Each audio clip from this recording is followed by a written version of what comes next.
Clifford from Georgetown wants some teak advice. Well, he's installing a wide cedar overhang. You get the picture?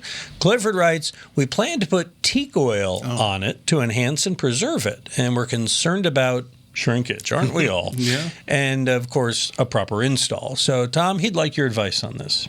Well, I mean, get it installed properly. I don't have a really answer to that. It's a trim wood. It has to look good. You want your corners cut nice and clean and everything fitting nice and tight. Teak oil does not hold up to the weather real well. You'll have to do it a lot, but you can certainly do it. And as far as the shrinkage goes, if you let it dry out, it's going to shrink. All wood does. It's just the bottom line. So you're going to have to keep it oiled regularly. It just doesn't hold up to a lot of rain and sun and this and that. It'll start to dry out. Linseed oils, teak oils, those kind of things are used when you're not outside and have all those elements on there. They work great.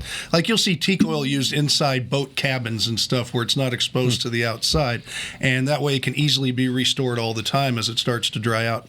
But I think with something like that, you'll probably want to go to a different type of product that's more geared toward the exterior of the home, whether it's a semi-transparent stain or one of the exterior penetrating sealers that just give you a clear seal but keeps everything moist and lasts a lot longer. I have some experience with this teak outside thing. Do you? Yeah, my dad. He was a boater. He was. He had a boat and a little Hatteras, and on the back of it, anybody who knows boats knows there's no such thing as a little Hatteras. But anyway, on the back of it, he had these teak doors on the back. And you talk about maintaining them.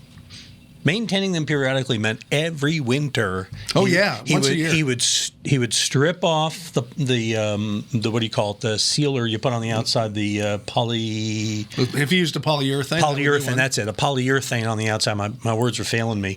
And then he'd have to clean off the teak. He'd do the teak, and then he put the poly back over it again. I bet you used a marine varnish. Oh, I'm sure.